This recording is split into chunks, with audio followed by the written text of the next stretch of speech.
All right, so I'm going to go ahead and call to order this meeting of the 4th of February, 2021 City and National Planning Board.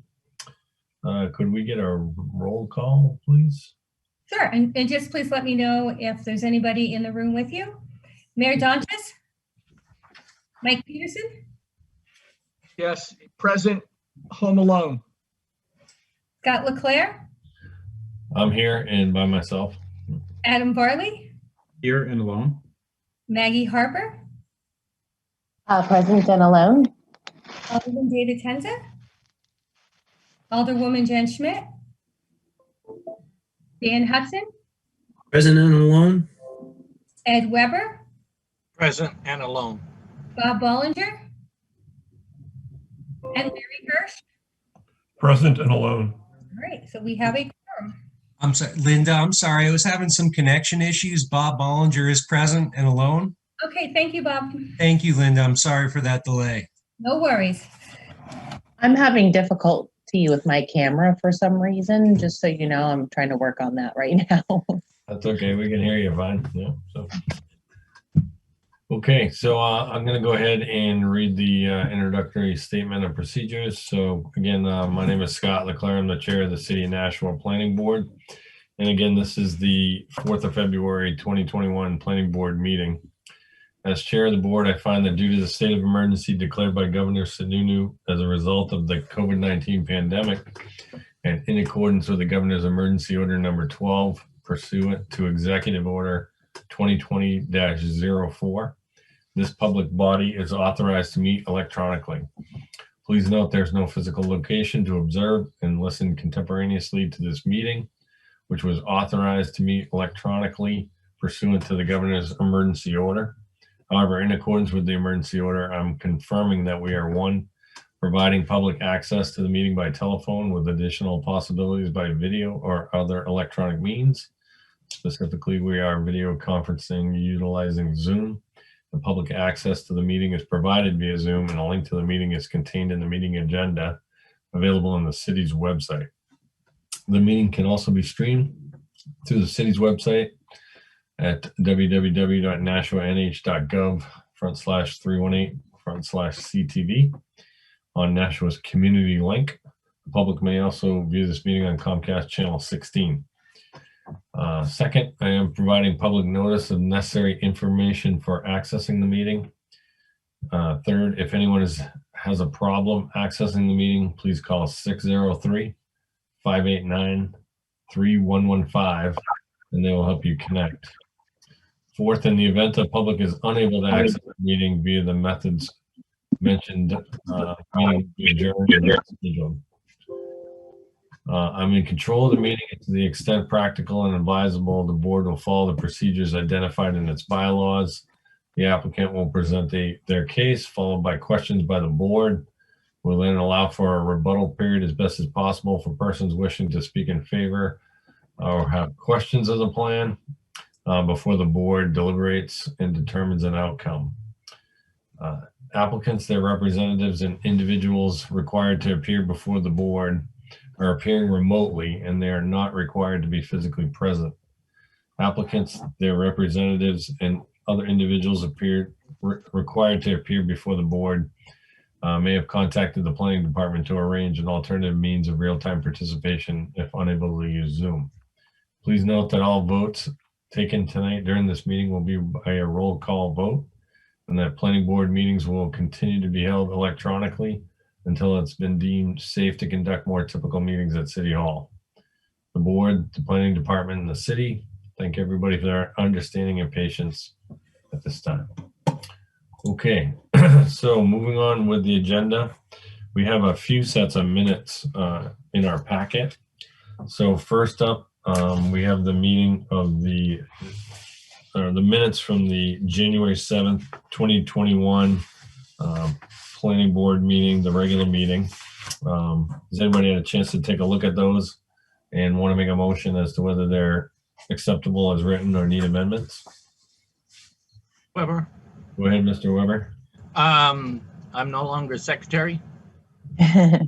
Oh, great. Yeah. Okay. Yeah. So we'll change that. We'll amend that, Ms. Harper. It's okay. Okay. Do you want to make Actually, the motion to any other thing? Mr. Chair, Go ahead, Mr. Bollinger.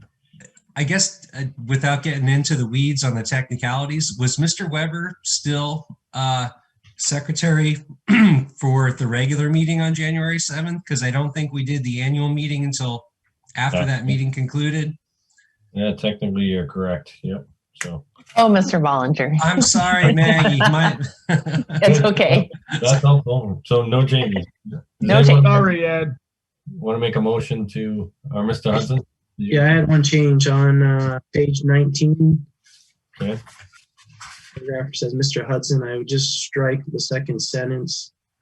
I don't remember exactly what was going on there, but I certainly was a reference into what people in the fire department think. Oh, and the fireworks display thing? Yeah.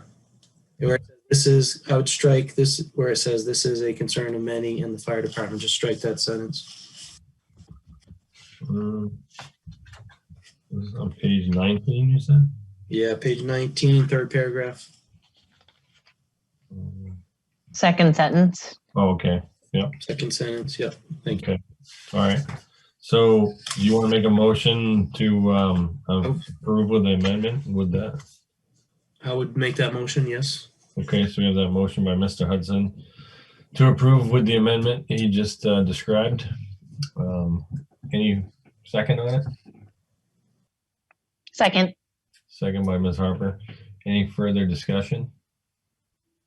Can we get a roll vote on that, please? Mike Peterson, Yes. Scott Leclaire, Yes. Adam Barley, Yes. Maggie Harper, Yes. Dan Hudson, Yes. Ed Weber, Yes. Bob Bollinger, Yes. Larry Hirsch. Yes. And that motion passes 8-0. All right, great. So next up, we have the minutes of the January 7th, 2021 annual meeting. Everybody had a chance to take a look at those. I guess in accordance with Mr. Bollinger there, Ed was still the secretary until the meeting was over. So I think that counts. It certainly does. Anybody want to make a motion on these? I'd like to make a motion, Mr. Chair, to Sure. approve the minutes of the January 7th, 2021 annual meeting. Okay, so we have that motion approved by Mr. Bollinger. Do we have a second? Second. Second by Mr. Hirsch. Any further discussion? Can we get a roll vote on that, please? Mike Peterson, Yes. Scott Leclaire, Yes. Barley, Yes. Maggie Harper, Yes. Dan Hudson, Yes. Ed Weber, Yes. Bob Bollinger, Yes. Larry Hirsch. Yes. That motion passes 8-0. Okay. Next up, we have minutes from January 21st, 2021. That one, I would recommend we do amend Maggie onto the secretary role. Oh, thank you. And just one other item, I was Sure. at that meeting as well, Scott McPhee. Okay, so Scott McPhee, also present. Okay. Anybody want to make a motion? There was two amendments. Maggie Harper indicated as secretary and Scott McPhee added as also present. Any motion to accept that? Yes. Mr. Chair, I'd like to make a motion to accept the meetings of the January 21st, 2021 Planning Board meeting with the two amendments as previously indicated. Okay, so you have that motion by Mr. Bollinger to approve with the two amendments as indicated. Do we have a second? Second. Second by Mr. Peterson. Any further discussion? Can we get a roll vote on that, please? Mike Peterson, Yes. Scott Leclaire, Yes. Adam Barley, Yes. Maggie Harper, Yes. Dan Hudson, Abstain. Ed Weber, Yes. Bob Bollinger, Yes. Larry Hirsch. Yes. And that motion passes 7-0 with one abstention. Okay. So that's there. All right. Next up, communications. Anything from planning? Good evening, Mr. Chair, members of the board. So you should have received an email yesterday from Chris Weber with a revised plan for 272 Daniel Webster Highway. And that is the only communication that we have at this time. Thank you. Okay, thanks.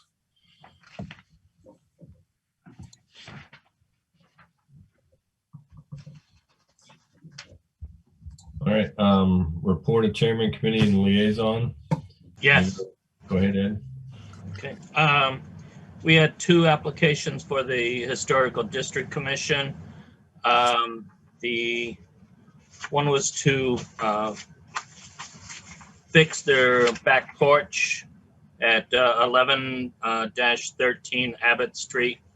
It was approved. Second one at 74 Concord Street, they wanted to put a carport in the backyard for, I guess, tenants. And the proposal was tabled because it had some inconsistencies that the board wanted them to redraft some stuff to make it more feasible. And the applicants said they'll come back, and happy to do it. That's it. All right, thanks, Ed. And then I'll just report the Capital Improvements Committee has met a couple times recently, and we completed the voting on the capital improvement plan. Most of the voting was completed on the 25th of January, I believe. And we had one more project that we actually met today on to vote. So at this point, the capital improvement plan voting has been completed, and we can expect to see that plan come through. When is that, next meeting or? The next meeting, correct. Next meeting, yeah. So keep an eye out for that. I assume it'll be in the packet, and then people can take a look at it. And we'll have that in place for another year as well. So that's all I've got. And I'll keep going now with the rest of the agenda. So old business conditional special use permits, there are none. Old business subdivision plans, there are none. Old business site plans. This is case number A20-0195. Nashua 272 Realty Ventures LLC owner proposed waiver request for parking space dimensions for a grocery store. Again, this property is located at 272 Daniel Webster Highway.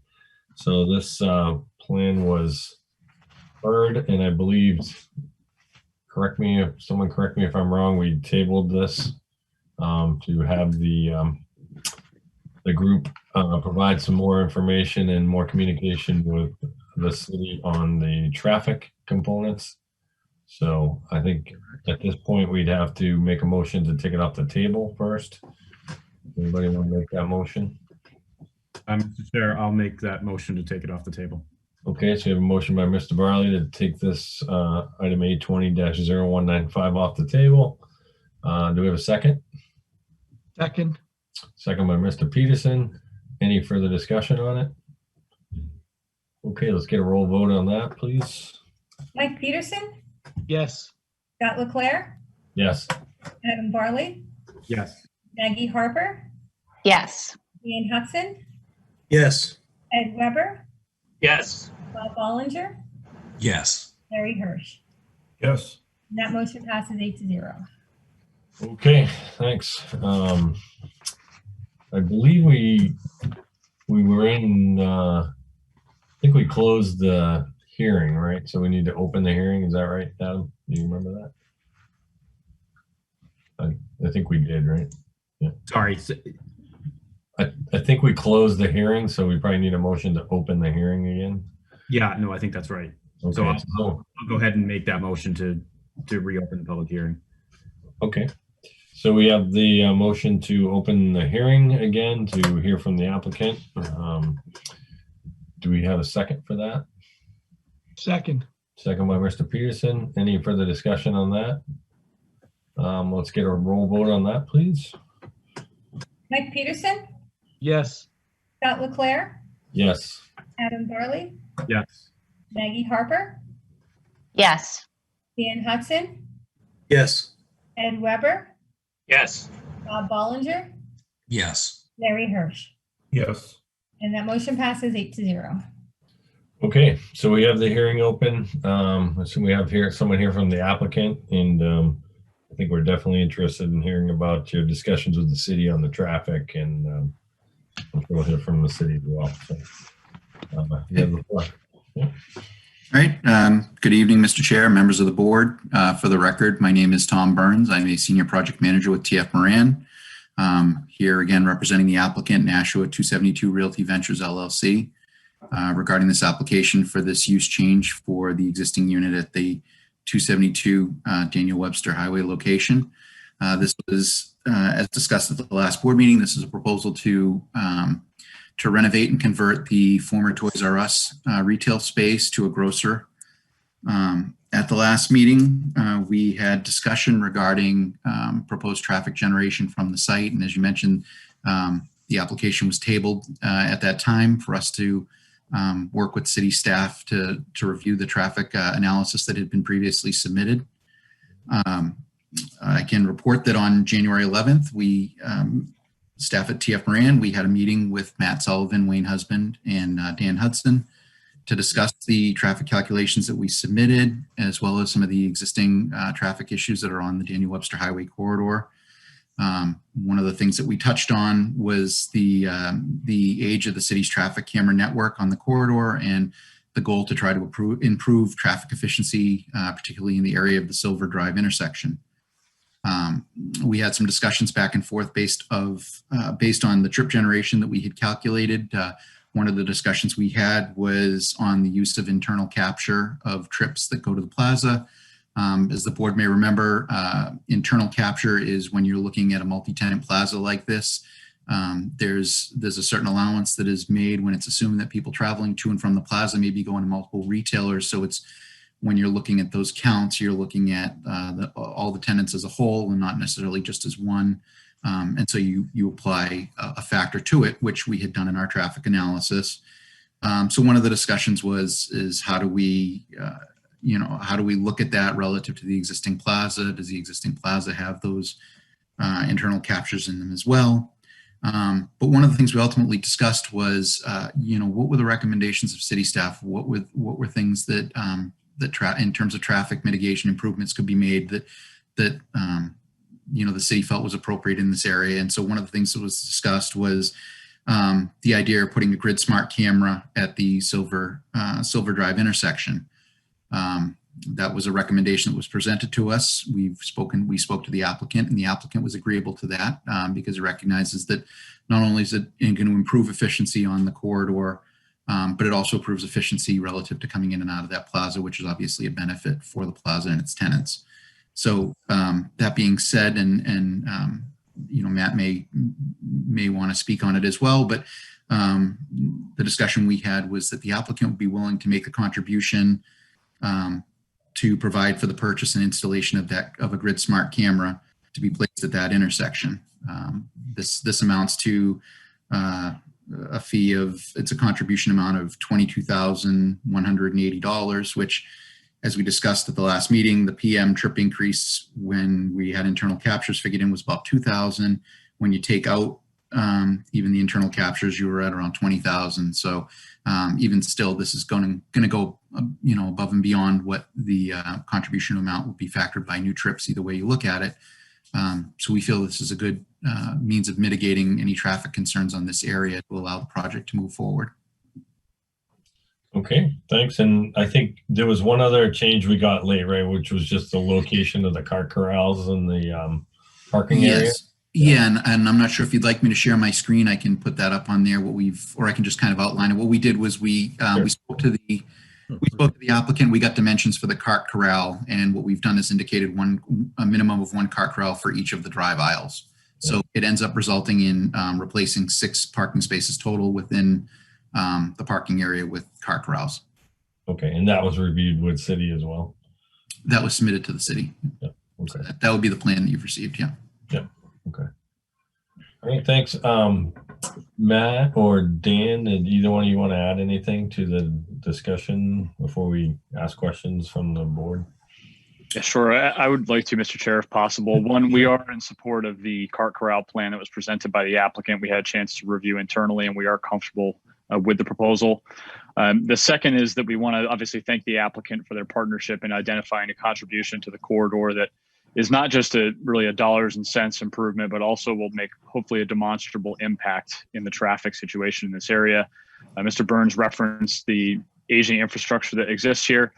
And Mr. Hudson and his team were able to provide a real specific recommendation that we hope will actually improve this area moving forward. You will note in the condition of approval that's been recommended by staff that it does have to go through the BPW sort of authorization process for the funding. It's a bit odd to sort of incorporate that as a condition of a planning board approval, but we do want to make the commitment to the applicant that we will help shepherd that through should the board choose to proceed with this application this evening. Okay. All right. Thanks, Matt. Mr. Hudson? Yep. Yeah, I would just echo the comments made by Tom and Matt. Again, we are, in speaking with Senior Traffic Engineer Wayne Husband, this was what we identified as the, best thing that we could do to try to make a, substantive improvement in the area. And so, with the agreement to fund this, that's what we'll do. The Board of Public Works are the agents to expend from that fund that the money would go into. So we do need to go to them. We will go to them with a recommendation, but that money be used for that purpose specified. And of course, I can't guarantee that they'll approve that, but I feel that they will. I mean, we did the same thing for the BJ's gas development. There was a couple things there that we needed to do, and we brought that and explained it was a suggestion of us, and they were supportive of that, and we're moving ahead with those things. So, yeah, I want to thank the applicant. I think, it's a fair and equitable contribution, and should help improve things. Okay, thanks, Dan. Any questions by the board for the applicant or staff? Mr. Weber? Thank you. Not for the board, but for David. Can he explain what this new feature will do? Just so in case at some point in time we have a similar thing that's going on and he's not in attendance or hasn't. So if Dan Hudson could kind of explain what this feature does at the lights. Sure, I appreciate that. We didn't explain it very well, did we? So what this is it's putting up a camera, and it's a single camera that can see the whole intersection, and it detects vehicles by seeing them in a camera view. We have some other camera systems on the DW Highway corridor that are individual cameras for individual approaches. We've always had trouble with some of those, and they're aging out now where they need to be replaced. So this camera system here, the Grid Smart camera system, it has added benefits. We can count turning movement counts, so the vehicle counts. So we can continually monitor conditions on the corridor, both in terms of volumes and queuing lanes being exceeded and that sort of thing. So it provides us a whole bunch of benefits operationally, which help us try to achieve the best use of the corridor. I mean, if we're continually counting over time and tracking things, we have an opportunity to make revisions to signal timing and to maximize the efficiency of the corridor. So, yep.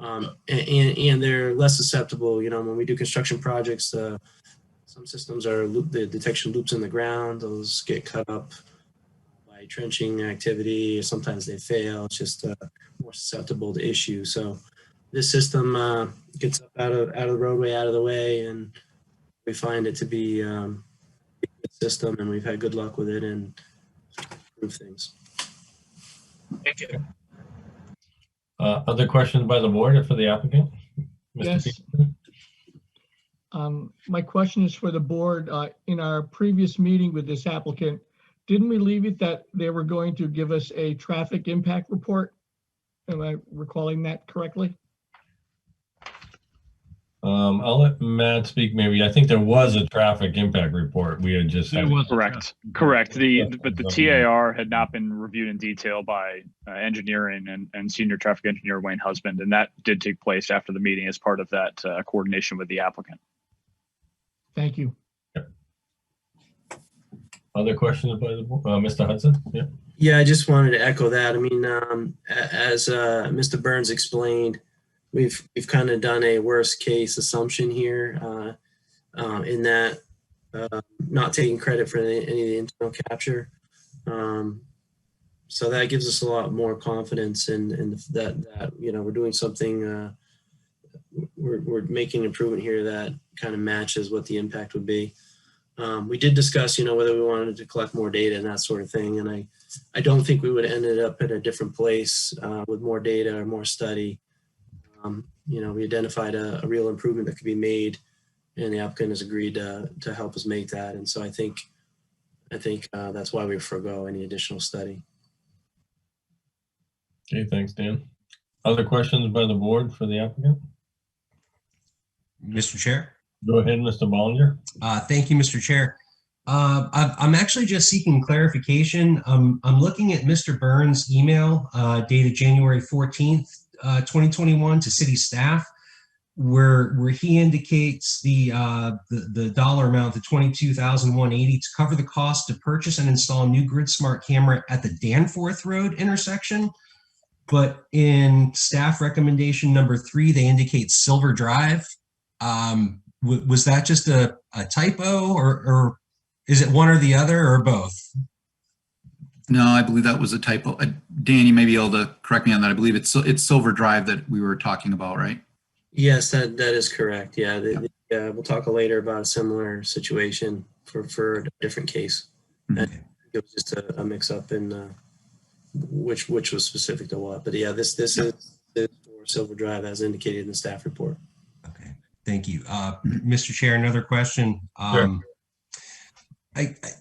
I guess I'm still having some difficulty understanding, while this is presented as a grocery store, it's not clear to me if this is a traditional brick and mortar site or if there's going to be a substantial delivery component, and whether or not that was specifically accounted for, not just in the traffic generation numbers, but in the actual site plan. Are you going to be able to facilitate, if there were a delivery component, how would that be accommodated on site?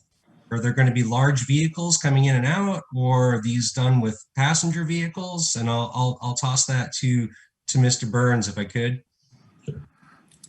This is a brick and mortar grocery store. There's not a delivery fleet that's part of this. It's a brick and mortar grocery store. If there were to be consideration for a delivery component, I guess I would like it stipulated somewhere that in essence the board is being asked to approve a traditional brick and mortar site, and if there were to be a delivery component or a substantial delivery component added on, that this may need to be revisited. That's my own thoughts, and perhaps we could talk about that in our discussion in our meeting. But I think that's all I have at the moment. Thank you, Mr. Chair. Okay, thanks. Other questions of the applicant by the board?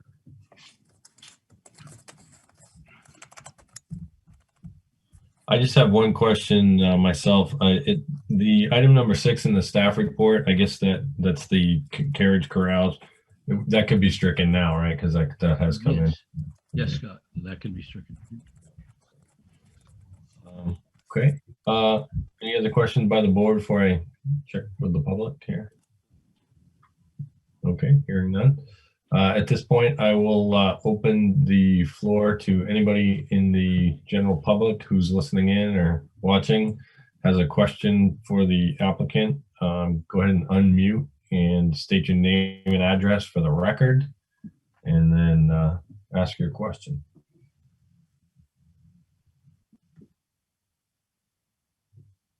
I don't see any hands up or hear anybody. So at this point, I'll give the board one more opportunity to ask questions of staff or the applicant. Mr. Bollinger, you're on mute there. Thank you, Mr. Chair. Actually, a non-traffic question. I just wanted clarification, perhaps from the applicant. As delineated on the revised site plan, it looks like the parcel, the subject parcel, the northerly terminus kind of ends within the parking field. Is there any sort of existing cross easement or parking arrangement where you're allowed to park on basically another owner's parcel? I think Kimco is listed as kind of the grand owner, if you will, of the parcel. And then your site is obviously a smaller component of that. I just didn't know if there was any sort of, again, cross easement or understanding with regard to traffic parking overflow, if you will. It's my understanding that it's a shared access parking lot for all the tenants in that development. Thank you, Mr. Burns. Any other questions? Okay, hearing none, I'm going to go ahead and close the hearing and move into the meeting. Okay, so we've got this application, which we've heard a couple times now. We've got the new contribution as recommended by the city to be used for some improvements, the grid smart camera system to be exact at Silver Drive. Again, it's stipulation number 6, the cart corrals. I don't think we need to be talking on that. It seems like that's been worked out with city and included in the plan. I know Mr. Bollinger wanted to maybe talk or in the meeting here about should we add a stipulation regarding if they have any kind of delivery, I guess, Bob. Do you want to explain if you have a concern? I guess, thank you, Mr. Chair. I understand that even before COVID, a lot of your traditional, brand name grocery stores that we're all familiar with, they did introduce a curbside pickup, function. And that I understand, because those are typically people that would have gone to the store anyway. They're just trying to expedite the process.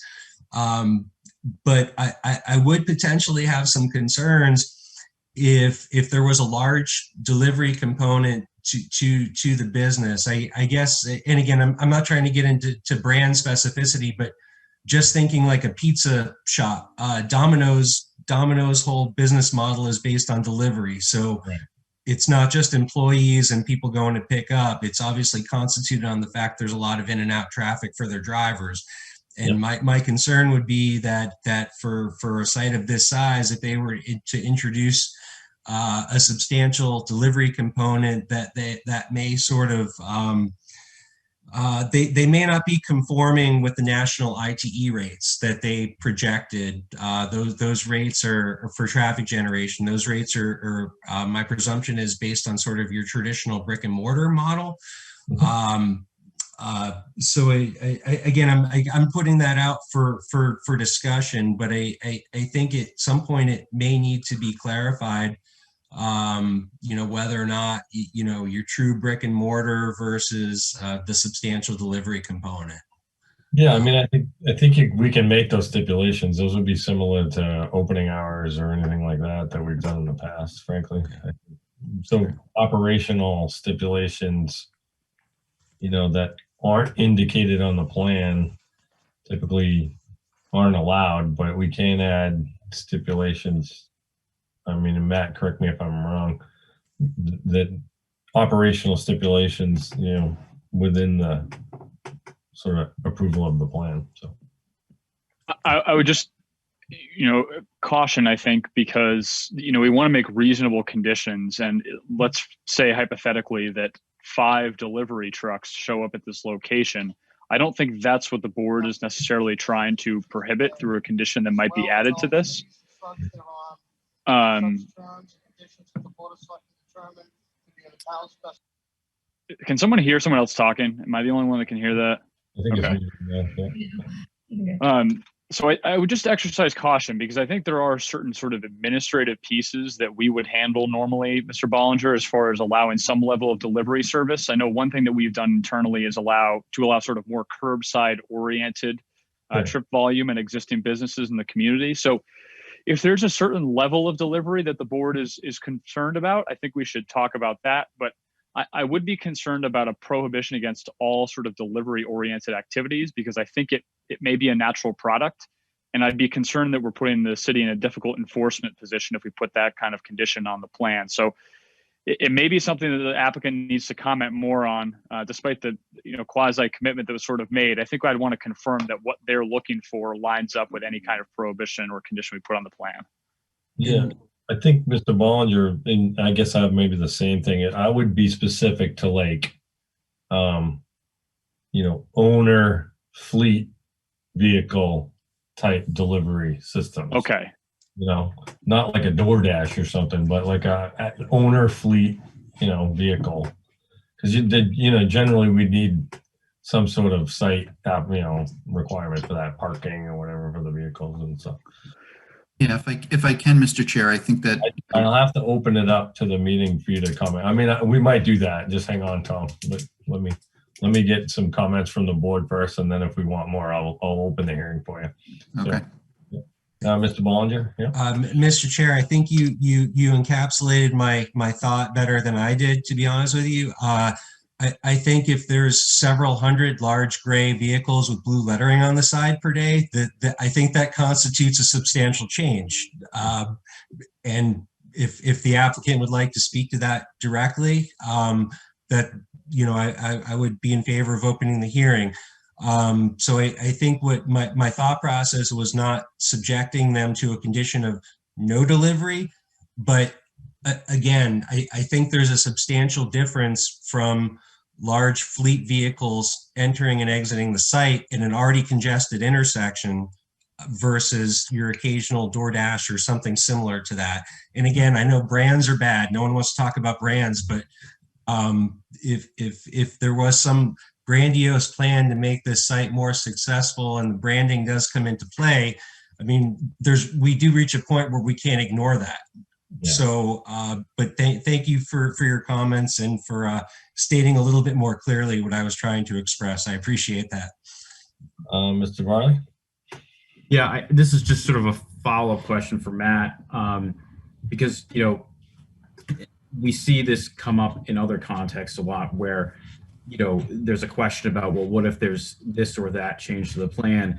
And there's lots of instances where, there would be a substantial enough change to an existing plan that the applicant would be required to come back before the planning board.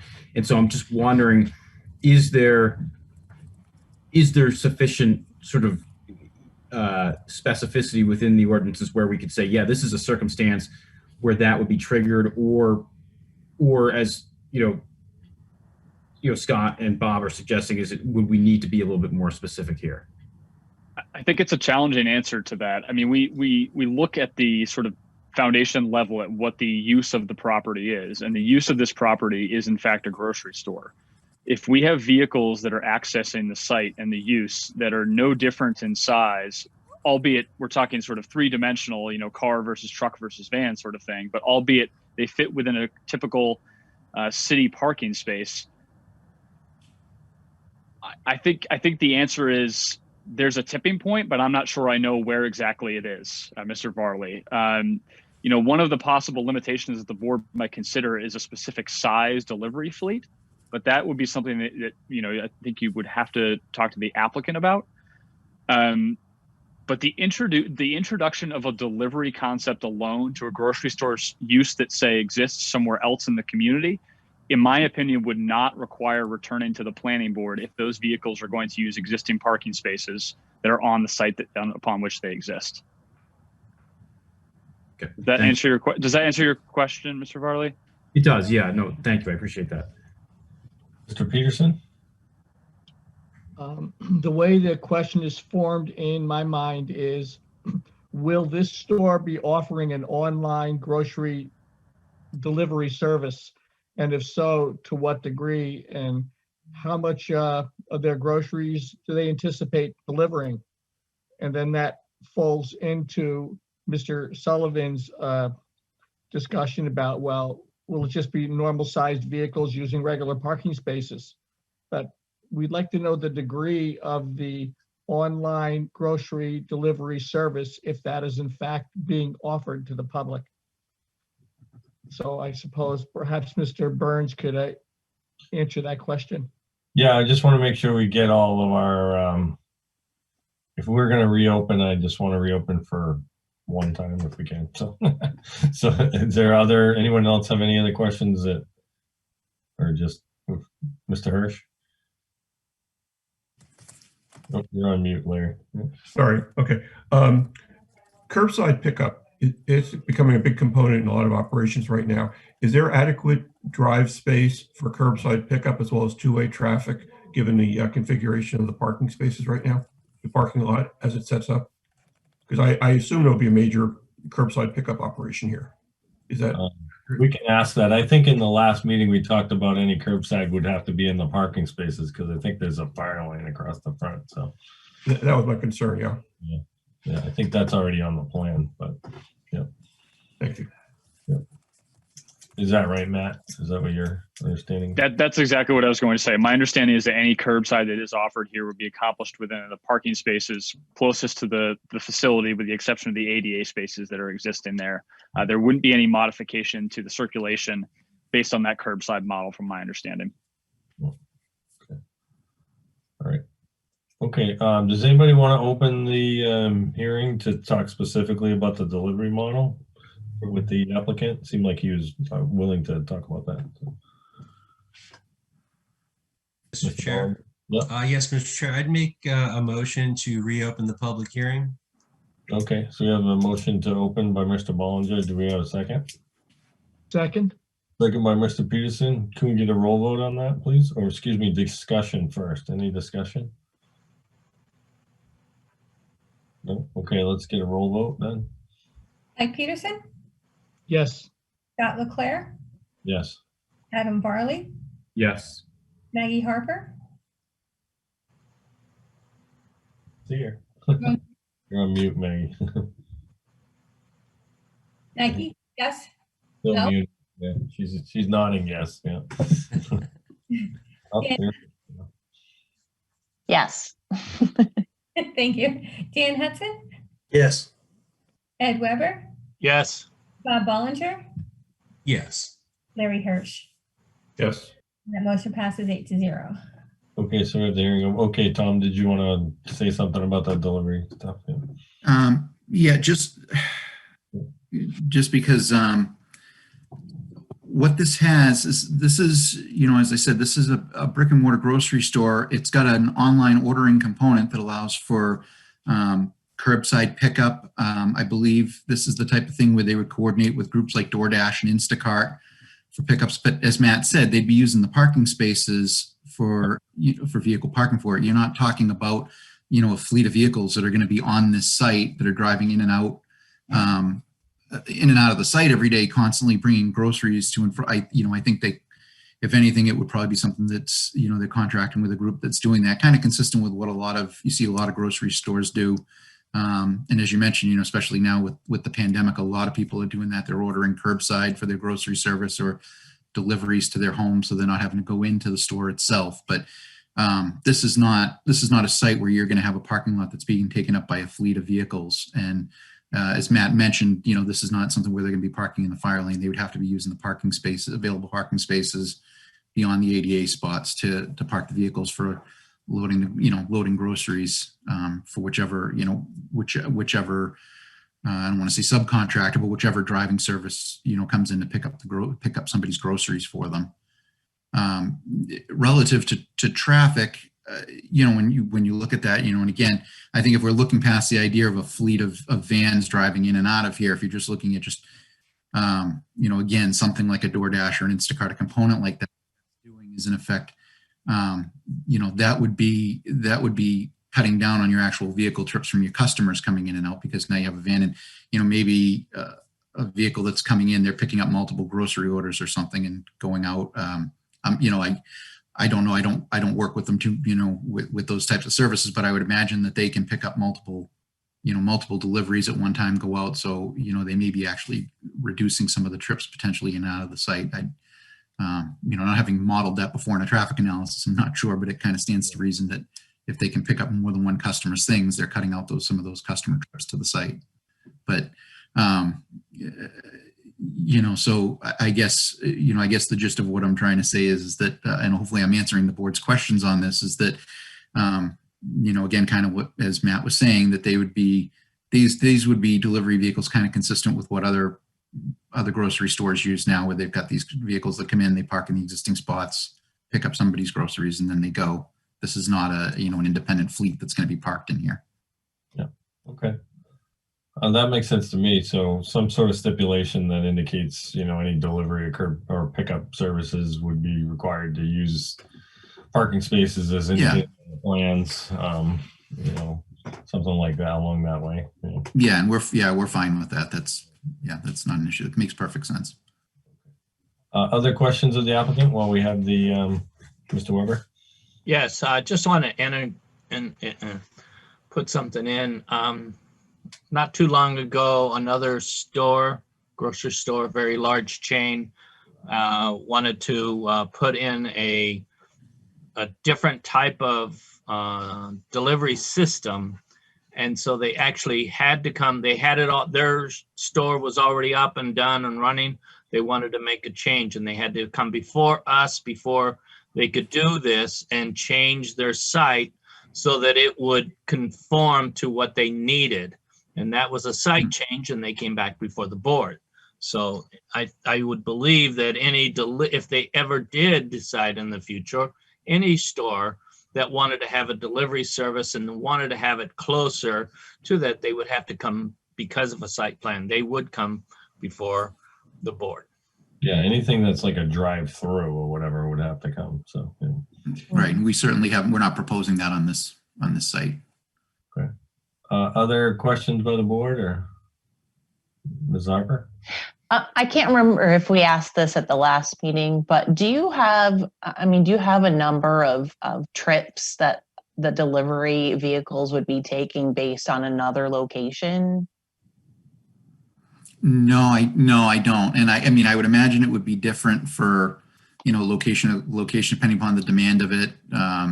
Assuming, depending upon, at other store locations, I think just like any grocery store, I guess it depends on the customer proximity to the site, whether or not somebody chooses to use it. I unfortunately, I don't use this type of service, so I don't know. I do all my shopping physically. So I know it's popular with people. I just don't know, and I would assume community to community, it may have more popularity in some places than others. Mm-hmm. And you're not able to specify if it is like a service like DoorDash, or a van type of situation where they're doing multiple orders at a time? Well, I know companies like DoorDash and Instacart, that's one thing I know about them, is that they typically do multiple deliveries at one time, that they're getting multiple orders from stores.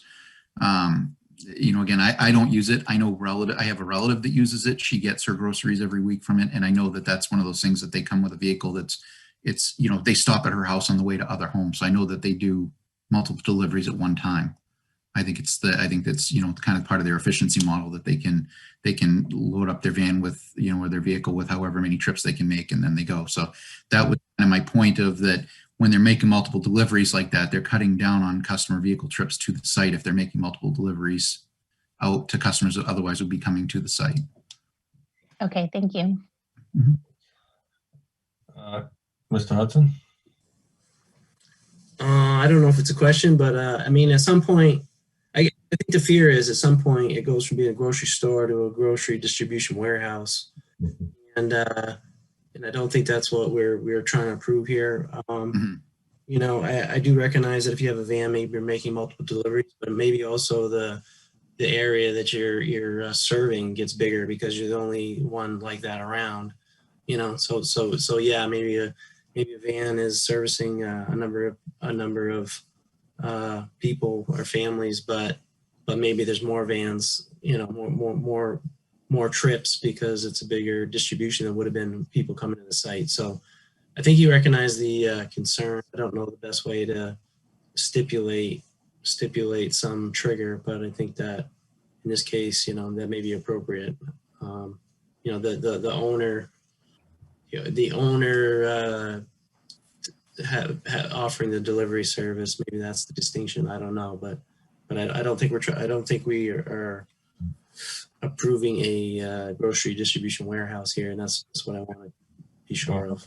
I'll start. Mr. Varley was up, and then Matt had something. Yeah, just a quick question for Mr. Burns, just to clarify, because my understanding of the services you're talking about, I mean, like DoorDash, I mean, they're third-party services. I'm assuming that typically there's no direct relationship between the grocery store in those services. It's a service that's purchased by the end user. So whether it's Hannaford or Shaw's or whomever, they're not they don't have a direct arrangement with those providers. It's the individual, so they don't directly control the degree to which those third-party services are being utilized at the store, as opposed to a direct owned delivery services. So do I have that right generally as far as you understand it? I can't speak to that specifically. I don't know if how those contracts work with the delivery services, whether this is something where they, I don't know whether they own, whether they're subcontracting it or whether they own, or whether they hire the delivery drivers. I can't speak to. I understand that it's, I think I understand the concern is I think that there's a concern that this is going to be some kind of a fleet of vans that are in the site, coming to the site. And like Mr. Hudson said, that it's you're trying to make the distinction between grocery store and distribution center. And it's certainly not a distribution center. This is a brick and mortar grocery store that is for customers to come in and do their grocery shopping, that will have the curbside component like other grocers have, and that will have a delivery component consistent with what other grocers have. This is not a distribution or a warehouse type facility that we're trying to do, and they're not going to have a fleet of vehicles, that's going to be on site. Like you said, that's why we're not proposing site changes to accommodate something like that. Mr. Sullivan, do you have something? I just want to confirm, is the applicant willing to commit to not having an owner-operated fleet at the site?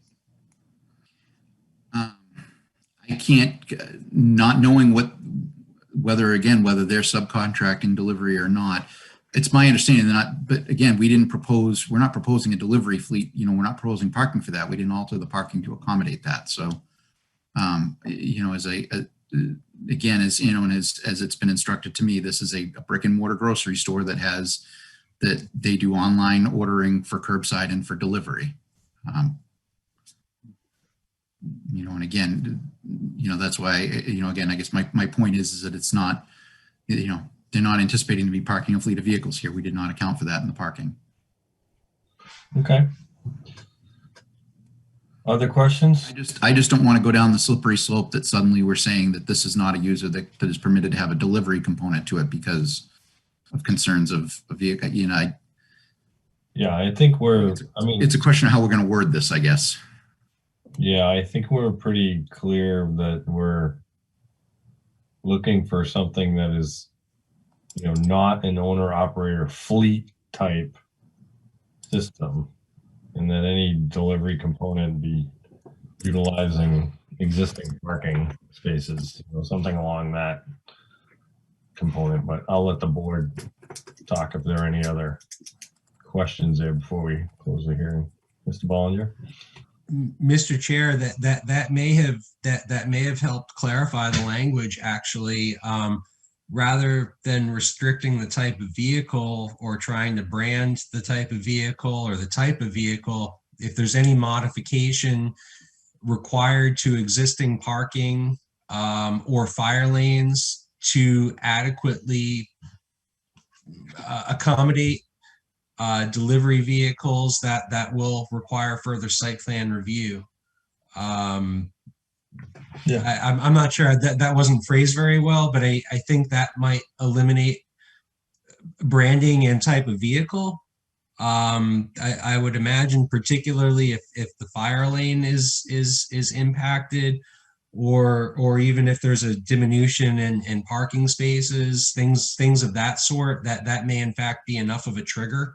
I don't know. Yeah, and I think that allows you to, I think that allows, like I said, kind of what the understood kind of typical delivery component you'd have. You wouldn't even have to, you wouldn't have to restrict it to subcontractors or saying it can't be owner operator, what have you. But again, like you're saying, Bob, that they would have to use the existing parking. They can't impact the available parking on this. If it becomes an issue where there's not sufficient parking now on the site, or there's requirements to make alterations to the site for access or circulation, then yeah, we would have to come back. Okay. Other questions by the board? Mr. Bollinger? Yes, Mr. Chair, to follow along that thought process, are there already no parking signs in place along the store frontage, or fire aisle, any sort of warning or other signs that indicate explicitly? Again, I'm sure it'll happen from time to time. Everybody, there's people violate that all the time, but I think just to maybe drive home the point that parking is in fact prohibited in front of the site. I don't know if Mr. Burns has inventoried the signs at the site, but I guess I'm just trying to think of another layer of prohibition there. But I think the larger point has still been made that site modifications, not necessarily the vehicle mix, would drive a further review. Yeah, I would agree. And I think that, again, I think we're kind of on the same page, that we're not looking to modify the existing site or the existing site parking. And if modifications were needed, we'd obviously have to come back. Relative to the front of the building right now, it doesn't look like there's any signage along the front that indicates no parking, but it's heavily painted on the front, and it's painted with no parking on the pavement in multiple locations along the entire frontage of the storefront.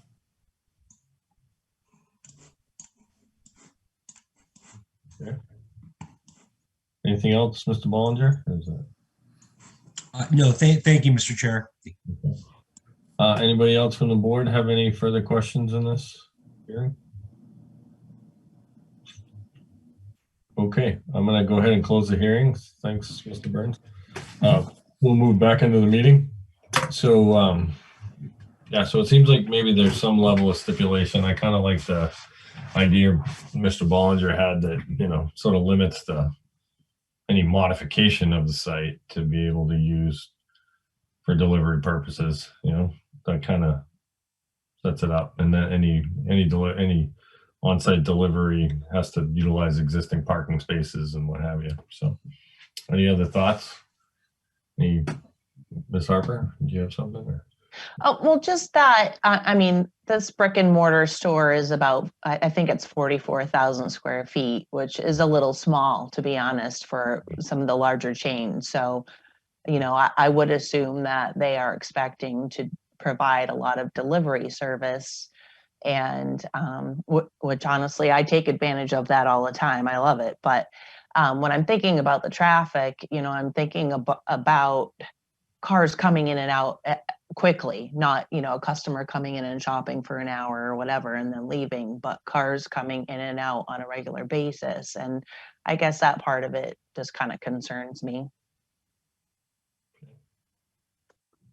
Other comments? Mr. Sure. Yeah. Thank you, Mr. Chair. I guess overall, I think we've made some progress since the last meeting. My overriding concern is really still traffic operations on DW Highway, but more specifically the intersections of Silver Drive and Danforth Drive. And I think the applicant has made some progress towards trying to address that. Notwithstanding the contribution towards the improvements at Silver Drive, I think at some point applicants actually need to analyze the operational concerns at those locations. That's not to say that any one applicant has the responsibility to resolve the issue in its entirety. However, the city, as I understand, there's not even a template at this point as to how to address these matters. Further analysis or any analysis for that matter may help to pinpoint possible, future specific mitigation measures. And again, it's not that any one applicant is responsible for them, but I think we need to start, sort of pinpointing, where the targeted dollars should be spent. Just as an example, for the 4 decades I lived in Nashua, Amherst Street was kind of written off as a lost cause. Nothing you can do on Amherst Street until all of a sudden somebody figured out that you could. Turnpike Plaza and the Aldi Plaza, somebody said, hey, maybe we can get rid of the jug handle and that might make things a little bit better. So again, these issues are perhaps larger than this applicant. And I appreciate their willingness to contribute towards the traffic camera, but I think at some point on Daniel Webster Highway, there's still possibility for not only redevelopment, but also new development, particularly going down, towards the railroad tracks there at the end of Spitbrook Road.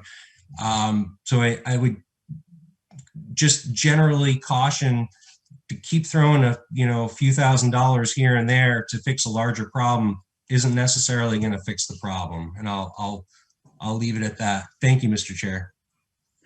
Yeah, thanks, Bob.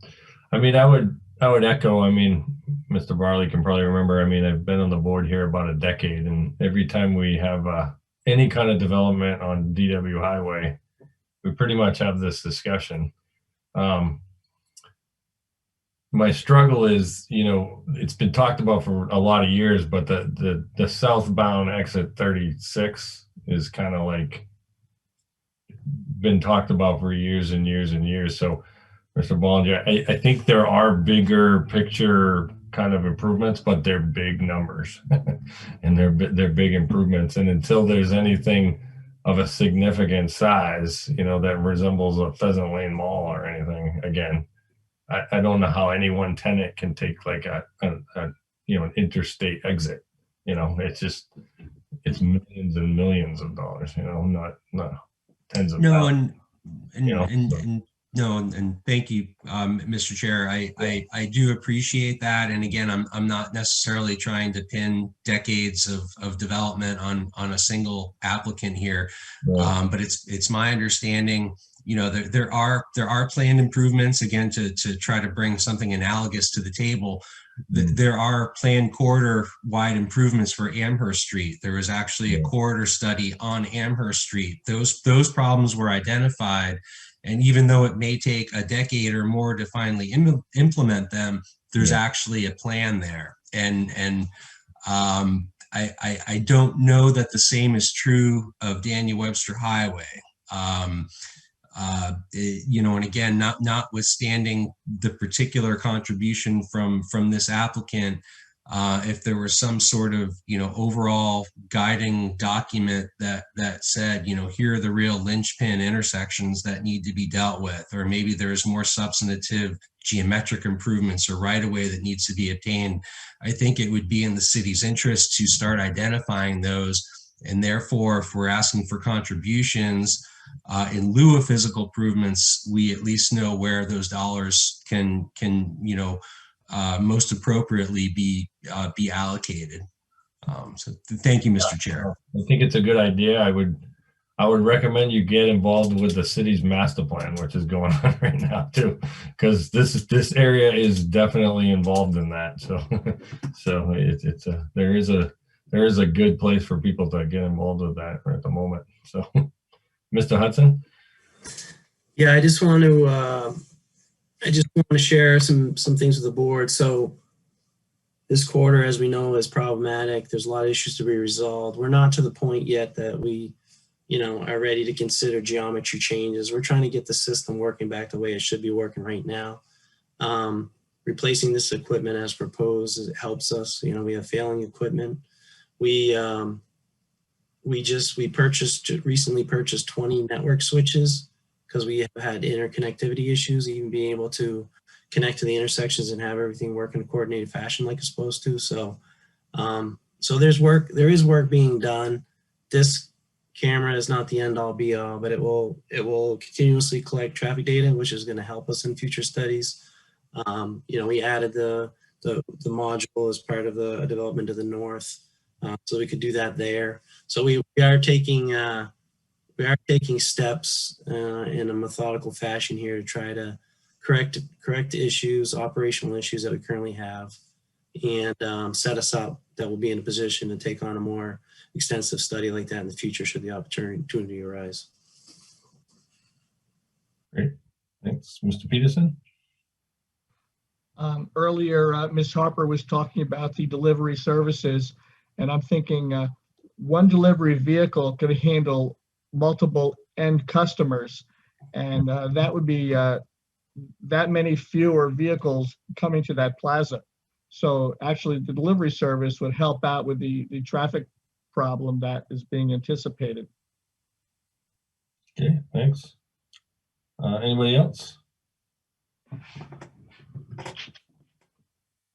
Anybody have any, it sounds like the delivery service kind of concept, there wants to be some sort of stipulation. Does anybody have any recommended wording for that? Oh, Matt, did you have any that you thought after hearing what everybody's been talking about? Well, I think that the tone is that there isn't necessarily concern about a delivery service operating out of the site, but there is concern about any site modifications happening as a result of that delivery service. Mm-hmm. I would argue there isn't need for an additional inclusion of a condition because that's already built into the site plan regulations at their base. Mm-hmm. But if the board would like to make it clear down the road on the record, there's no harm in including that condition here. But I would argue it's inherently part of the site plan review process as it is today. But I did not hear, based on all the conversation, that there's clearly an interest in excluding the applicant's ability to operate a delivery service, period. Mm-hmm. Okay. Thanks. Ms. Harper? I mean, is there any way to put a stipulation on the, I don't know, you probably not, but a percentage of increase on the number of trips, from this particular business? Because that's what I'm worried about. Obviously I want them to be able to deliver goods, but if they increase the traffic by 50%, then what? Yeah, I think the hard part might be measuring it. Exactly. It's very challenging to measure because of all the reasons of mixing of traffic, destination trips. It's challenging to measure that. It's well intended, and obviously on subdivisions we can measure pre and post drainage in that same regard. What does the site do after it's developed? It's much more challenging here, and even if that burden is put on an applicant, because of the site and the configuration of the businesses in this area, it would be impossible to measure sort of destination based on the trips at the intersections, I think. The one option is to limit the number of parking spaces that are used for delivery service, but I leave that to the board. I don't feel personally, although I'm not obviously a member, I don't know that we have enough information to make any kind of determination on what number that should be. So I am concerned about that being added as a condition as well. I don't think it would stop delivery vehicles from parking in other parking spots, to be honest. So I don't know that would do anything. Yeah. Agreed. Yeah. Anybody else? Yeah, the one thing I heard that was somewhat consistent, although I think got modified at the end, was we were talking about sort of a owner operator type fleet.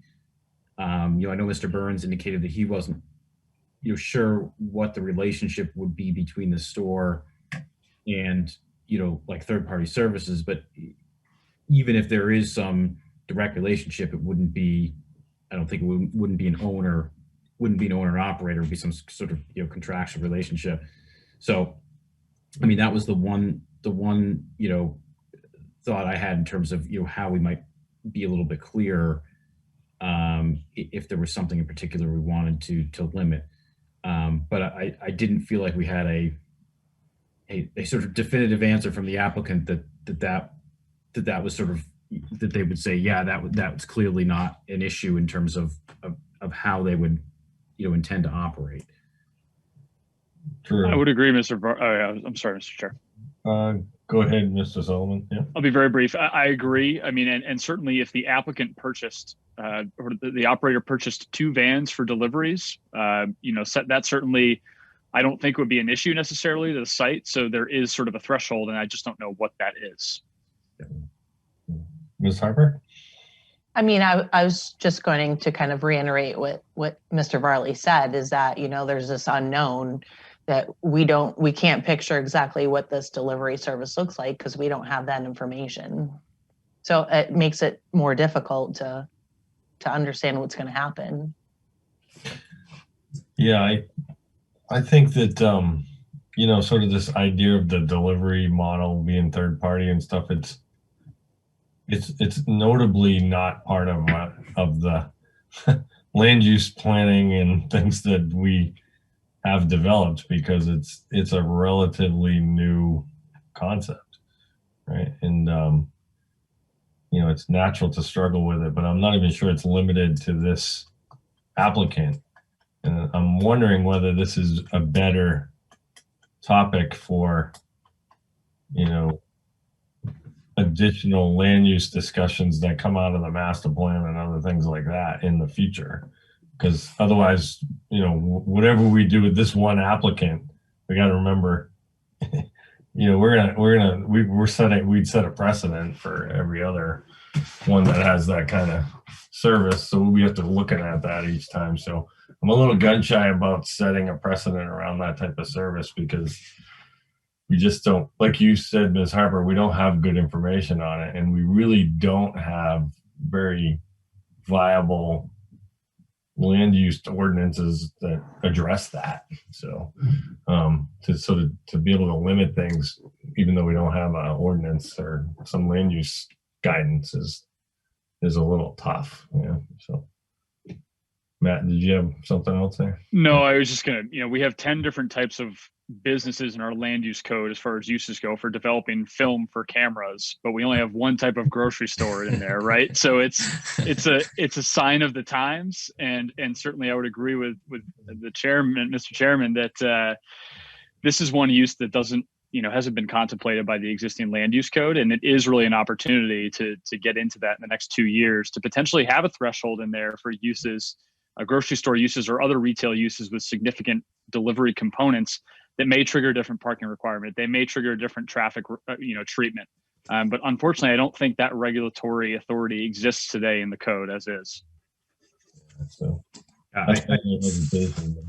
Yeah, Mr. Chair, I think I tend to come down where you do ultimately, which is I would be hesitant to put any sort of stipulation. And as you say, it's not limited to this applicant. It's not limited to grocery stores either. I mean, it's restaurants could have the same type of issue, and so I think to try to create some sort of limitation here where we don't have good information and we're doing it on an ad hoc basis, I just don't think is the right way to do it. I think you're right that it really needs to be thought about more globally, where it's applied to certain types of businesses across the board. Mr. Hirsch, do you have something? Well, just a couple of thoughts. One of which is the world is changing so quickly. Who knows what the model is going to be in 2 or 3 years? Who knows what the proportions may totally flip? Home delivery as opposed to curbside pickups or whatever. The second thought I had was that because of the size of this store, I doubt, if they get to the point where all they're doing are basically deliveries, they're going to probably go to an industrial location or a warehouse location, which would be much more efficient than working through a supermarket location. So I don't think it's really a big risk that there'll be a huge, impossible delivery operation there. Good point. Anybody else? Mr. Bollinger? Thank you, Mr. Chair. I would agree. I would have difficulty supporting if there was some sort of threshold, a number per se. But if there's a way to work within existing ordinance, even as Mr. Sullivan indicated that it may be redundant, but if you were to stipulate perhaps delivery vehicles shall utilize existing parking spaces, and perhaps another stipulation, modifications to the existing site plan, including parking spaces and drive aisle width, shall be reviewed by the board. If there's redundancy in there, I understand that, because there's probably language, as Mr. Sullivan indicated, that is already in NRO. I think that may be the extent that we may be able to try to put some bumpers on this, if you will. I'm not necessarily saying the board should or should not, but if there were 2 additional stipulations, those may be reasonable. And again, even if it's already stating what's sort of already stated, I think that is, I think we all know what we're trying to avoid. We're trying to avoid, 1,000 big diesel van trucks going through there a day. That would, but I think we may be somewhat limited in our way in which we do that. But if you try to work within the existing ordinances, this may be a way to achieve it practically. So thank you, Mr. Chair. Thanks, Bob. Yeah, and I think that's not a bad idea, because it does highlight, at least too, for the applicant, and it does give, I think, the city a better ability to enforce, because it's not only the ordinance, but it's also the stipulation. So, okay. Anything else? Anybody want to make a motion? Mr. Bollinger, you want to make a motion? You did pretty well with your stipulations. You put me on the spot, Scott, but Mr. Chair, rather. Sure, I'll make a motion. Motion to approve new business A20-0195, owner Nashua 272 Realty Ventures, property location 272 Daniel Webster Highway. Motion to approve, finding that the site does meet the requirements outlined in Site Plan NRO 190-146, subject to the following conditions. Number 1, the request for waiver of NRO 190-193 will not be contrary, is granted and will not be contrary to the spirit and intent of the regulation. Number 2, the request for a waiver of 190-172D4 is granted and will not be contrary to the spirit and intent of the regulation. Number 3, 4, 5, as stipulated in staff report. Number 6, redacted and replaced with delivery vehicles shall utilize existing parking spaces.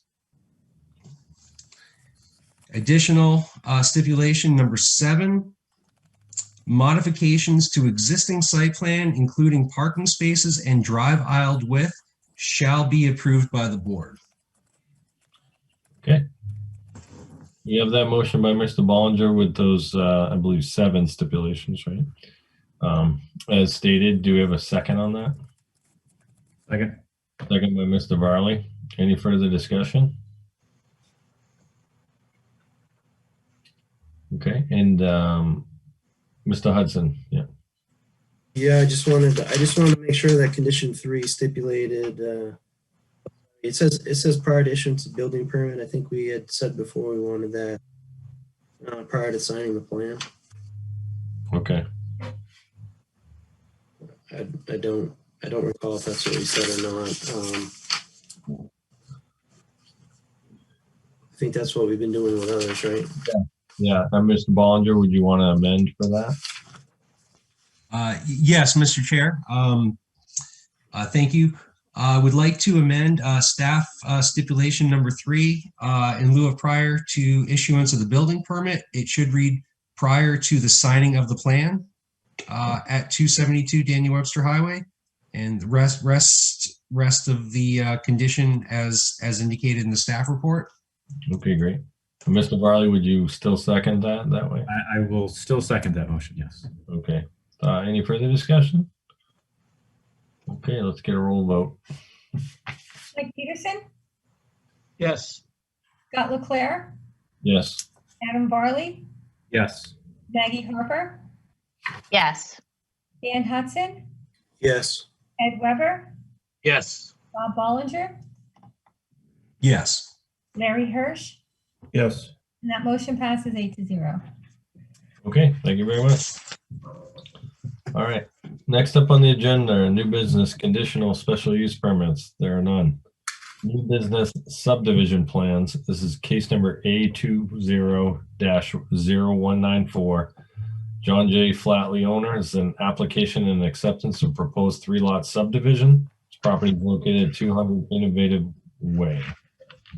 Anybody had a chance to take a look at this application? Want to make a motion as to whether it's good for us to take jurisdiction?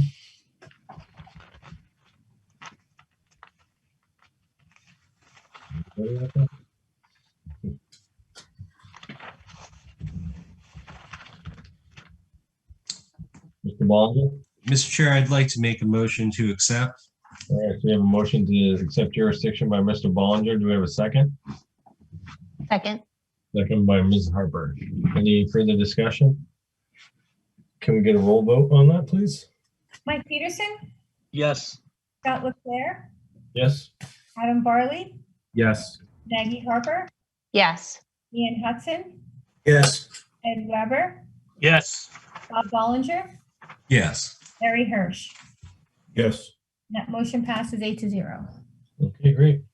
All right, so we have someone from the applicant here. Yes, good evening, Mr. Chairman, members of the board. For the record, my name is Chad Brannon, civil engineer with Fieldstone Land Consultants. Our office is located at 206 Elm Street in Milford, New Hampshire. And with me tonight is Kevin Walker from the John J. Flatley Company. We are before you this evening seeking a approval to subdivide tax map parcel A-798. The subdivision would create 2 new lots. And if you don't mind, Mr. Chair, could I share a plan for everybody to see? Sure.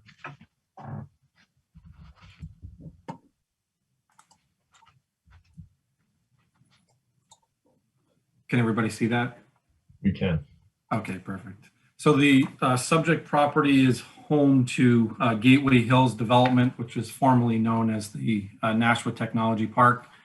Gateway Hills is comprised of a number of parcels which total 400 acres in size, and all of that land is contiguous. The development within Gateway Hills consists of a mixture of uses with offices, research and development space, retail space, a hotel, and multifamily residential housing. Gateway Hills is serviced by one public road, which is Tara Boulevard, which is located on the southern end of the property, and then 4 private roads: Innovative Way, Research Drive, Digital Drive, and Transistor Road. Gateway Hills is also serviced by Pennachuck Water, Municipal Sewer, and natural gas. The purpose of the subdivision that we have before you this evening is to create 2 new lots for previously approved site plans that were situated on tax map parcel A-798. The subject property, parcel 798, consists of 128.625 acres of land and is depicted in blue on the plan that we have before you this evening. The 2 new lots that we are proposing will separate the townhouse development that we had received approval before this board a little while back, and the flex buildings, which we've also received site plan approval for this board on. The first lot to be subdivided, as shown on the plan that we have in front of you, would be the 28-unit townhouse development, and that lot would have a parcel number of A-1021. This lot will consist of 3.983 acres of land and will have frontage along Transistor Road. The second lot to be subdivided is depicted on this plan as A-1022. This proposed lot will have the flex buildings situated on it, and the lot will consist of 6.149 acres of land and will have frontage along Innovative Way. After the subdivision of these 2 lots, tax map parcel 798 would consist of 118.493 acres of land. To our knowledge, all of the subject parcels, the proposed lots, do comply with the local ordinances, city ordinances, and we are in receipt of the staff memo for tonight's meeting. We have no objections to any of the staff's recommendations or findings. As part of this application, we do have 2 waiver requests.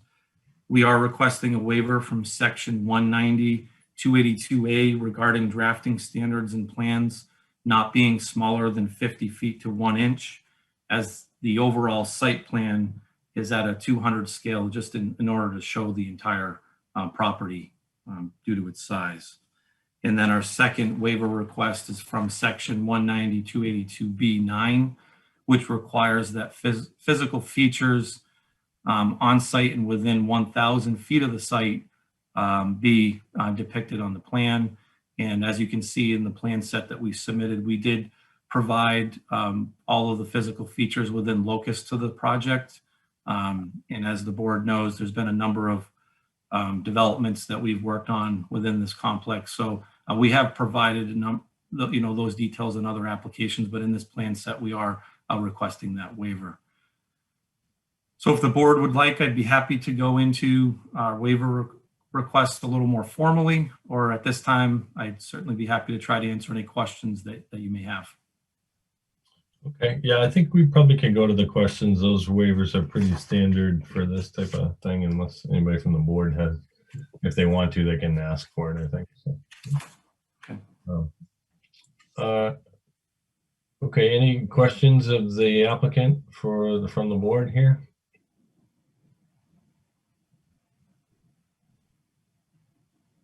Mr. Chair? Go ahead, Mr. Bollinger. Yeah. Thank you, Mr. Chair. Yes, Mr. Brady, could you explain exactly what the flex building is? I'm just not familiar with the terminology that may have been brought up before, but I'm just not recalling or don't know what that is. Right, so we were before the board. I actually have those plans available just to bring them up. So I'll bring that plan up. We were before the board some time ago. This was back in 2018 and 19. But this was a site plan that we got approved again off of Innovative Way. And basically it's 3 buildings. We've depicted a number of units within the buildings, but we call it flex space because depending on company growth or business needs, those units could be consolidated or expanded to address whatever the individual company may need for size. But they're basically a light industrial type building. You could do research and development and so on. And again, we've already gone through the site plan review for that. But what we're essentially doing is taking these 3 buildings and subdividing them off of the parent parcel A-798 so that they can be handled as an individual lot. Thank you. Yep. Other questions from the board of the applicant?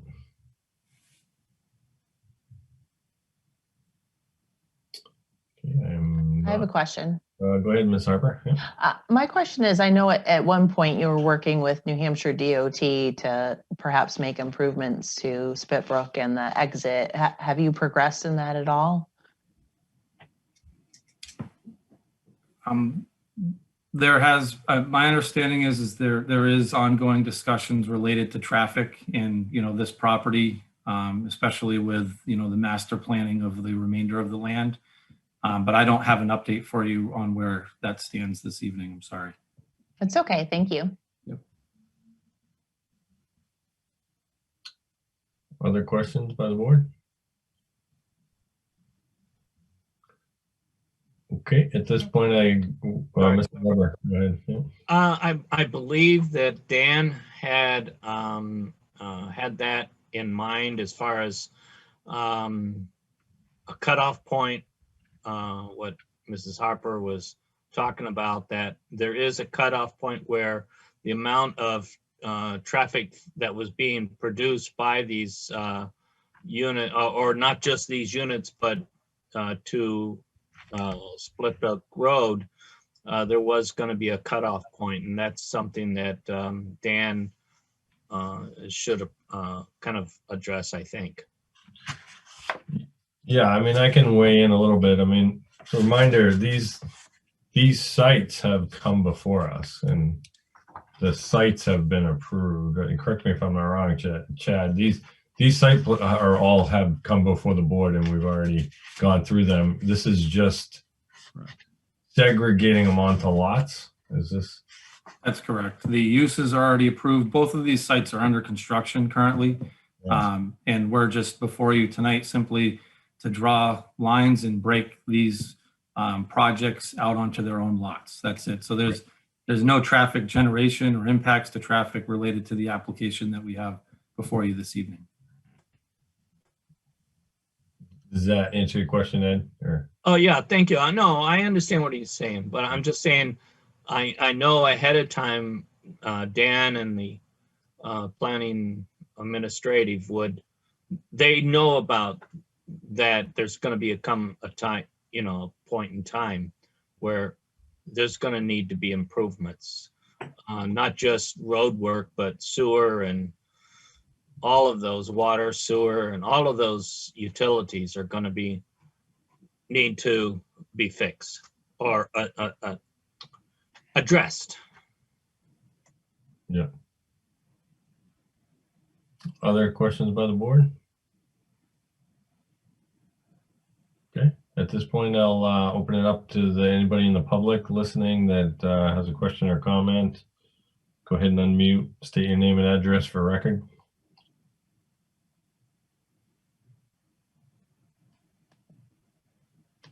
Okay, not hearing any. I'll give the board one more chance to ask any questions of staff or the applicant while we're in the hearing. Okay, seeing none, I'll go ahead and close the hearing. Open the meeting. So yeah, pretty straightforward. I mean, these are obviously lots that we've seen before. Just to Mr. Weber's comment too, I believe, well, some of us that have been on the board for a while, there is a larger traffic study for this whole area that's been, is on record from the master planning phase of this that I remember. But this is pretty much just drawing boundary lines, so it looks pretty benign to me. So anybody else have any comments or questions or want to talk in the meeting? Scott, did you have something? Yes, actually, I have a suggestion for stipulation 9. Yeah. This kind of involves Joe's comments from Public Works. The applicant shall provide a cross-access easement, parking easement, and utility easement to prevent any circulation and utility access issues prior to any of the lots being sold or conveyed to different owners, which shall be reviewed and approved by Corporation Counsel, planning staff, and then recorded at registry. Okay. Yeah, so that would, that would continue to provide the easements if the lots are sold off, is basically what you're saying. Yeah, just kind of covers. For utilities. Okay. Yeah. Cross access. Okay. I'm sure if someone wants to make the motion, they can probably lean back to Scott and have him read that for you. Any other comments during the meeting? Anybody want to make a motion? Mr. Varley. Yep. So I would make a motion to approve. I'm just looking. Do we have a number for this one? It is just. It's on the. It's in the. It's A20-014. Oh, sorry. Yeah, I wasn't looking at the agenda. Yeah. All right. Let's see. So yeah. So I would make a motion to approve new business A20-0194. Andre Flatley owner, application acceptance proposed 3-lot subdivision. And that would be with a finding it, the the plan does meet the requirements outlined in subdivision NRO section 190-138G with a total of 9 stipulations. First 2 stipulations, both being waiver request and both reading is granted, will not be contrary to the spirit and intent of the regulation. Stipulations number 3 through 8 is written in the staff report. And then stipulation number 9 would be newly added, and that it would indicate that the applicant would provide for both cross-access easements and utility access easements prior to either the lots being sold, and that at that time, any such easements would be submitted to Corporation Council for review. Does that, Scott, does that sufficiently capture it, or? And recorded at the registry. And sorry, yes, and recorded at the Registry of Deeds. That's perfect. Yeah. Okay, great. All right, so we have that motion by Mr. Barley to approve with those 9 stipulations as stated. Do we have a second? Second. Second by Mr. Weber. Any further discussion? All right, let's get a roll vote on that. Mike Peterson, Yes. Scott Leclaire, Yes. Adam Barley, Yes. Maggie Harper, Yes. Dan Hudson, Yes. Ed Weber, Yes. Bob Ballinger, Yes. Larry Hirsch. Yes. That motion passes 8-0. Very much appreciate it. Chad, before you leave, Chad, Yes, sir. this is not related to it, but when are these buildings going to be completed? They're under construction now. Okay, who would someone talk to if they wanted to look at the space? And I would reach out. I would reach out to the John Flatley Company. They have I believe they have an office right on site at 2 Terra Boulevard, I believe. Okay, thank you. Thank you. Okay, so moving on with the agenda, new business site plans. This is case number 820-0196. Centro GA Willow Springs Plaza owner, Patel Brothers applicant. This is an application and acceptance of proposed waiver request for parking spaces for a grocery store, and amend the site plan to convert previously approved furniture store to a grocery store. This is located at 292 Daniel Webster Highway. So I believe last time we did not take jurisdiction of this, so this is kind of clean from the start here. So Yeah, that's correct. Yeah, because we tabled the first one, we decided not to take jurisdiction on this one. So we have some more information that was provided in our packet. Has anybody a chance to review that along with the old information and want to make a motion as to whether to take jurisdiction? Mr. Chair, Mr. Ballinger? I'd like to make a motion to accept jurisdiction over new business 820-0196. Okay, so we have that motion to take jurisdiction from Mr. Ballinger. Do we have a second on it? Second. Second by Mr. Peterson. Any further discussion? Okay, let's get a roll vote on that, please. Mike Peterson, Yes. Scott Leclaire, Yes. Adam Barley, Yes. Maggie Harper, Yes. Ian Hudson, Yes. Ed Weber, Yes. Bob Ballinger, Yes. Larry Hirsch. Yes. That motion passes 8-0. Okay, so we have a motion to take jurisdiction. Do we have anybody here from the applicant that wants to talk on the application? Mr. Chairman, yes, my name is Tom Hildreth. I'm an attorney at McLean Middleton in Manchester, and I'm representing Patel Brothers, the applicant tonight. We've gone to school, of course, on the case that was earlier on this evening's agenda and that of a month ago, and I thought it might be most useful to describe our case by comparing and contrasting. And the first thing I want to point out is that none of the logos of the Patel brothers include a blue arrow in the shape of a smile. And so a lot of the concerns that I heard in the discussion about the case at 272 should not apply here. And in fact, that is a major difference, right? They're an undisclosed national brand and we're a disclosed regional brand. They're a general supermarket and we are a specialty grocery store. specializing in Indian and Middle Eastern foods. Their location at 272 Daniel Webster is 45,000 square feet. Our location at 292 is about 10,000 square feet less, 35,500. They have more extensive hours of operation, 7 a.m. to 10 p.m. Our hours of operation are 10 a.m. to 9 p.m. They're making extensive changes to the exterior of their building, and we're making no changes to ours.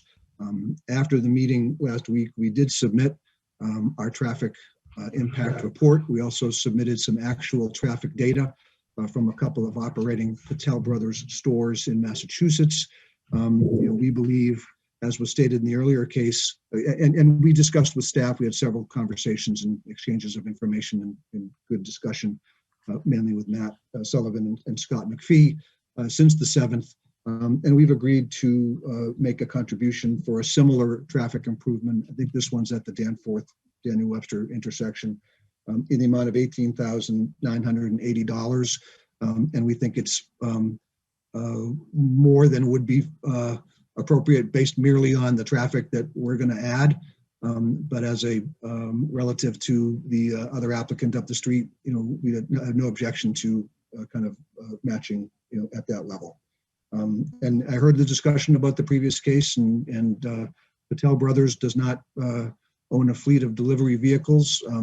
They have the same kind of experience as other grocers with the kind of third-party deliverers, the Instacart type operations that sometimes take place in a grocery store, but they don't have anything other than that. And the stipulation that was applicable in 272 would be perfectly appropriate here. The other difference is we're only going to take up 2 spaces for a cart corral, and that'll be in the row immediately in front of the store entrance. And we reviewed that location with Matt and Scott, and they were agreeable to that arrangement. So unless there are other, if there are particular questions, I'd be happy to answer them. I have some folks here with me from Patel Brothers who are also available if I can't. Okay. Thanks a lot. Questions by the board? Mr. Bollinger? Thank you, Mr. Chair. Mr. Hilder, thank you. I want to thank you and your client for clarifying. This would probably be more appropriately classified as specialty retail. I think that was not entirely clear last month when I know we didn't take it under jurisdiction. I think it was just generically listed as a grocery store, and I think we kind of got grocery stored out from the prior application back in January.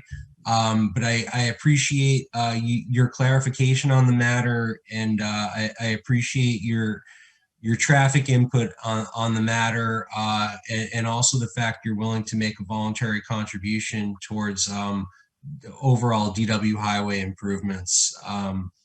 That's all I have, Mr. Chair. Thank you. Great. Other questions by the board for the applicant?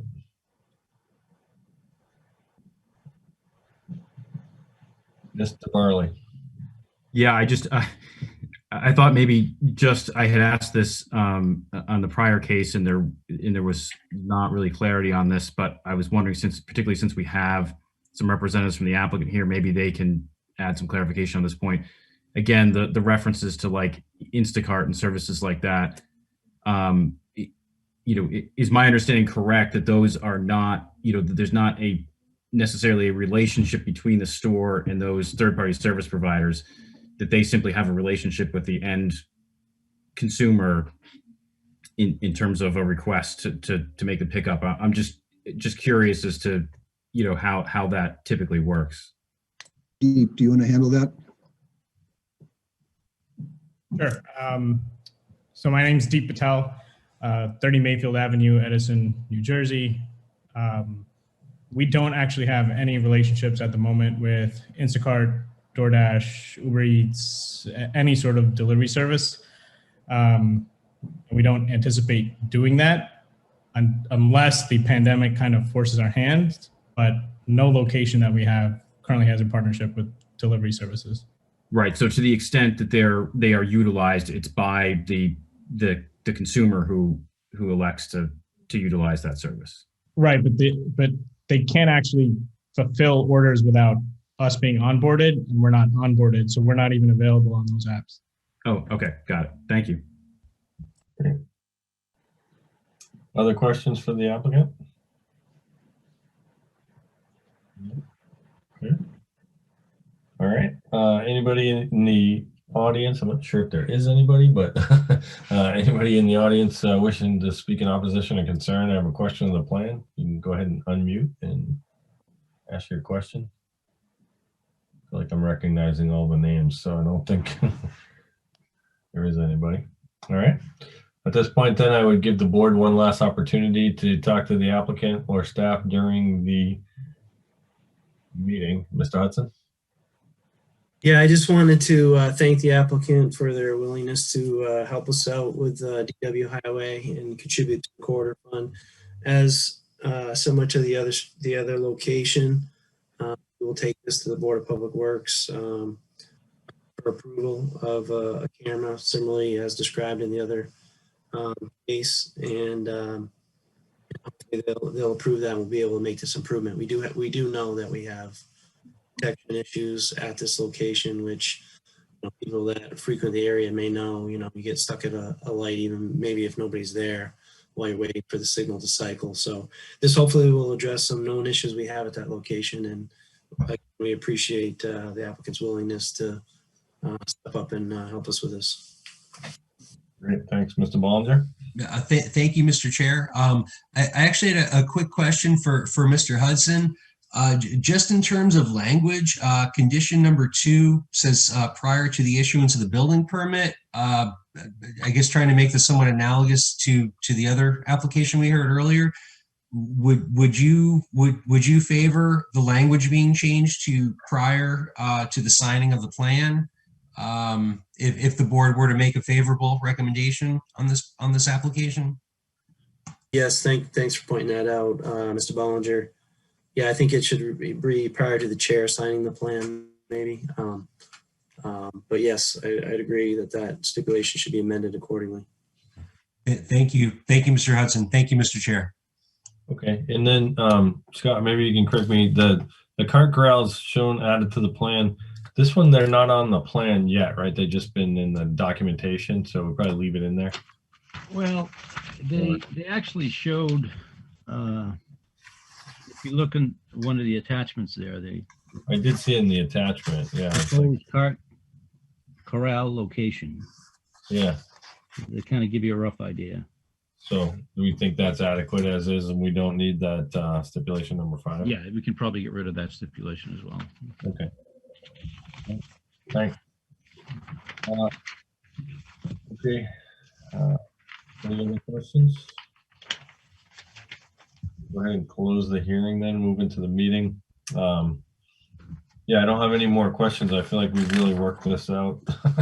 And, yeah, I do appreciate the applicant, going through the board here with a couple of meetings, but I think the end product is probably a good result. So, but I have no concerns with the plan myself, and appreciate the contribution and towards the traffic improvement as well. Anybody else have any, Mr. Bollinger? Thank you, Mr. Chair. Just in light of your comments and in light of the clarification provided by the applicant and his representatives, I wouldn't feel compelled to add any further stipulations that we did for 272 DW Highway with regard to parking spaces for delivery vehicles or modifications. I think the redundancy here in the site plan regs would actually speak to themselves. I believe my opinion is that this is a completely different model for business operations. So I'm very comfortable with what has been proposed at this point, as well as the staff recommendations. So thank you, Mr. Chair. Okay. Mr. Peterson? The packet in the staff report, there was a letter from a local resident who stated there are already 2 specialty Indian stores, food stores in that part of town, and that adding a 3rd one is unnecessary and would unnecessarily add to the traffic. However, I really don't see a problem with having a third specialty store in that part of town. Okay, great. Yeah, I would concur. Anybody else? Anybody want to make a motion? Mr. Barley? Chair, I would make a motion to approve new business A20-0196 site plan amendment. Central GA Willow Springs Plaza LLC owner, Patel Brothers applicant. And that would be with the finding that the plan does meet the requirements outlined in site plan NRO section 190-146D with a total of 4 stipulations. The first stipulation is a waiver request, which will read is granted, will not be contrary to the spirit and intent of the regulation. Stipulation number 2 will be amended slightly to read prior to the chair signing the plan, the applicant shall provide an $18,890 contribution to the Daniel Webster Highway Corridor account for the purposes of installation of a grid smart camera at the intersection of Daniel Webster Highway and Danforth Road. And then stipulations 3 and 4 is written in the staff report, and deleting original stipulation number 5. Okay, so we have that motion by Mr. Varley to approve with those 4 stipulations as indicated. Do we have a second on that? I'll second, Mr. Chair. Second by Mr. Ballinger. Any further discussion? Okay, let's get a roll vote on that, please. Mike Peterson, Yes. Scott Leclaire, Yes. Adam Barley, Yes. Maggie Harper, Yes. Dan Hudson, Yes. Ed Weber, Yes. Bob Ballinger, Yes. Larry Hirsch. Yes. That motion passes 8-0. Okay, thank you very much. Thank you, everyone. Night. So moving on, other business. The only thing we have on the agenda here is a review of the tentative agenda to determine proposals of regional impact. We do have some technical review meeting notes here from January 19th. Does anybody have a chance to take a look at those and want to make a motion as to whether there's anything in the tentative agenda that may be of regional impact? Mr. Chair. Go ahead, Mr. Ballinger. Yeah. Thank you, Mr. Chair. I'd like to make a motion that there are no projects based on the technical review meeting that fall under the category of having regional impacts. Great. So thank you, Mr. Ballinger. So you have that motion to, there are no proposals of regional impact on the tentative agenda. Do we have a second on that? Second. Second by Ms. Harper. Any further discussion? Okay, let's get a roll vote on that, please. Mike Peterson, Yes. Scott Leclaire, Yes. Adam Barley, Yes. Maggie Harper, Yes. Ian Hudson, Yes. Ed Weber, Yes. Bob Ballinger, Yes. Larry Hirsch. Yes. That motion passes 8-0. Okay, thanks. Any discussion items? I don't know. Only thing I was thinking, Matt, was just a reminder for everybody that we did send around an email for the master plan. There's a couple upcoming dates, and there was specifically you could sort of register, right, for this thing up on the 6th. So. Yep. So we're going to have a discussion more focused on specific topic items coming up in the next month. Many of the discussions so far arguably are less applicable to what you all do here at the planning board level, but the upcoming one will be really the first dive into some specific topic area planning. And then we'll actually move into something more substantial, talking about a very specific area planning in different corridors. So I would really urge members of the board to sign up for a topic and sign up for that area planning exercise. I'll make sure to send out a reminder email maybe in the next week just to make sure that everyone's aware of that. But those are really going to be the first substantive conversations that we start to have about some of the goals and recommendations that come out of the plan, where everything else so far has been very high level in nature. So please do participate. And I'll make the same offer I had before. If you have any specific concerns about the master plan, Mr. Ballinger sent me a great question about a specific item that had come up actually that I had a chance to respond to and do some research on. And if anyone has something that they'd like to bring forward, please let me know, because we are working directly with the consultant to to develop some of those recommendations. So we have a direct conduit here to get some things into that plan. Yep. And that next event meeting was it the 6th of March? It is the 6th of March, correct? Okay. Yeah, I think everybody on the board got an email today. So just check that out and definitely try to participate if you can. That'd be great. March 2nd. Second. March 2nd. Sorry. Apologies. Yeah, gotta get that right. Thanks. Anybody else, Mr. Bollinger? Yep. Mr. Sullivan beat me to it. I wanted to thank him. I just asked a question as a general citizen, and he replied back. I think before I even hit enter on the send key. So I do appreciate that. If anybody has not had a chance to check out, especially the pinpoint tool, people are leaving some really interesting comments on there. You know, just for background, for informational purposes. So I do encourage you to check that out. And obviously, staff is super responsive, and I appreciate that. So thank you, Mr. Sullivan. But it's really a great tool just to maybe get a little snapshot of what people are thinking about long term. So thank you, Mr. Chair. Great. Any other discussion items? If not, I would entertain a motion to adjourn. Anybody? Mr. Weber. As soon as I get my mic on, I'd like to make a motion to adjourn. Okay, so a motion to adjourn by Mr. Weber. We don't really need a second on that. Can we get a roll vote on that? Mike Peterson, Yes. Matt Leclerc, Yes. Adam Varley, Yes. Maggie Harper, Yes. Ian Hudson, Yes. Ed Weber, Yes. Bob Bollinger, Yes. Larry Hirsch. Yes. That passes 8-0. All right, thank you. We're adjourned at Thank you. 8:06.